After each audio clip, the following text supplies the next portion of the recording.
حضور اکرم صلی اللہ علیہ وآلہ وسلم کا ارشاد ہے، تمام اعمال کا دار و مدار نیت پر ہے، اور ہر عمل کا نتیجہ ہر انسان کو اس کی نیت کے مطابق ہی ملے گا۔ پس جس کی ہجرت دولت دنیا حاصل کرنے کے لیے ہو یا کسی عورت سے شادی کی غرض سے ہو، پس اس کی ہجرت انہی چیزوں کے لیے ہوگی جن کے حاصل کرنے کی نیت سے اس نے ہجرت کی۔ صحیح بخاری حدیث نمبر 1۔ حضور اکرم صلی اللہ علیہ وآلہ وسلم نے فرمایا کہ وحی نازل ہوتے وقت کبھی مجھ کو گھنٹی کی سی آواز محسوس ہوتی ہے، اور وحی کی یہ کیفیت مجھ پر بہت شاق گزرتی ہے۔ جب یہ کیفیت ختم ہوتی ہے تو میرے دل و دماغ پر اس فرشتے کے ذریعے نازل شدہ وحی محفوظ ہو جاتی ہے، اور کسی وقت ایسا ہوتا ہے کہ فرشتہ بشکل انسان میرے پاس آتا ہے اور مجھ سے کلام کرتا ہے، پس میں اس کا کہا ہوا یاد رکھ لیتا ہوں۔ صحیح بخاری حدیث نمبر 2۔ حضرت صلی اللہ علیہ وآلہ وسلم پر وحی کا ابتدائی دور اچھے سچے پاکیزہ خوابوں سے شروع ہوا۔ آپ خواب میں جو کچھ دیکھتے وہ صبح کی روشنی کی طرح صحیح اور سچا ثابت ہوتا۔ پھر من جانب قدرت آپ تنہائی پسند ہو گئے اور آپ نے غار حرا میں خلوت نشینی اختیار فرمائی، اور کئی دن اور رات وہاں مسلسل عبادت اور یاد الہی و ذکر میں مشغول رہنے لگے۔ جب تک گھر آنے کو دل نہ چاہتا توشہ ہمراہ لیے ہوئے وہاں رہتے۔ توشہ ختم ہونے پر ہی اہلیہ محترمہ حضرت خدیجہ رضی اللہ تعالی عنہا کے پاس تشریف لاتے اور کچھ توشہ ہمراہ لے کر پھر وہاں جا کر خلوت گزین ہو جاتے۔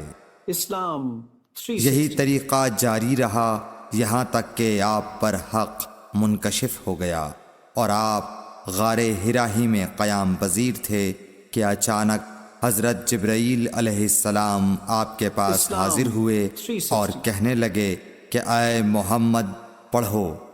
آپ فرماتے ہیں کہ میں نے کہا کہ میں پڑھنا نہیں جانتا۔ آپ صلی اللہ علیہ وسلم فرماتے ہیں کہ فرشتے نے مجھے پکڑ کر اتنے زور سے بھینچا کہ میری طاقت جواب دے گئی، پھر مجھے چھوڑ کر کہا پڑھو۔ میں نے پھر وہی جواب دیا کہ میں پڑھا ہوا نہیں ہوں۔ اس فرشتے نے مجھ کو نہایت ہی زور سے بھینچا کہ مجھ کو سخت تکلیف محسوس ہوئی، پھر اس نے کہا کہ پڑھ۔ میں نے کہا میں پڑھا ہوا نہیں ہوں۔ فرشتے نے تیسری بار مجھ کو پکڑا اور تیسری مرتبہ پھر مجھ کو بھینچا، پھر مجھے چھوڑ دیا اور کہنے لگا کہ پڑھو اپنے رب کے نام کی مدد سے جس نے پیدا کیا اور انسان کو خون کی پھٹکی سے بنایا۔ پڑھو اور آپ کا رب بہت ہی مہربانیاں کرنے والا ہے۔ پس یہی آیتیں آپ حضرت جبرائیل علیہ السلام سے سن کر اس حال میں غار حرا سے واپس ہوئے کہ آپ کا دل اس انوکھے واقعے سے کانپ رہا تھا۔ آپ حضرت خدیجہ کے ہاں تشریف لائے اور فرمایا کہ مجھے کمبل اوڑھا دو، مجھے کمبل اوڑھا دو۔ لوگوں نے آپ کو کمبل اوڑھا دیا۔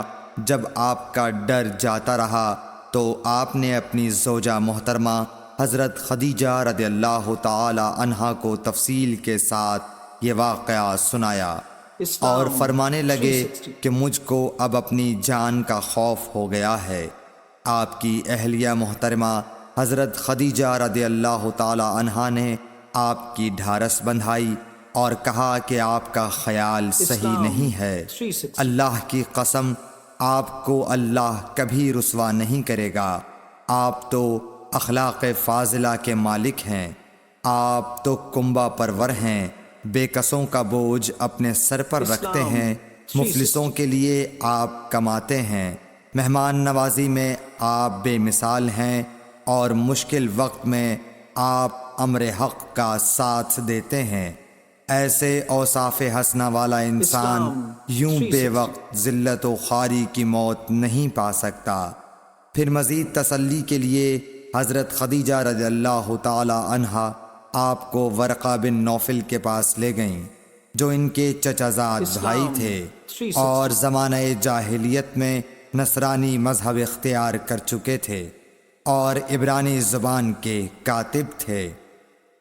چنانچہ انجیل کو بھی حسب منشائے خداوندی عبرانی زبان میں لکھا کرتے تھے۔ انجیل سریانی زبان میں نازل ہوئی تھی، پھر اس کا ترجمہ عبرانی زبان میں ہوا۔ ورقہ اسی کو لکھتے تھے۔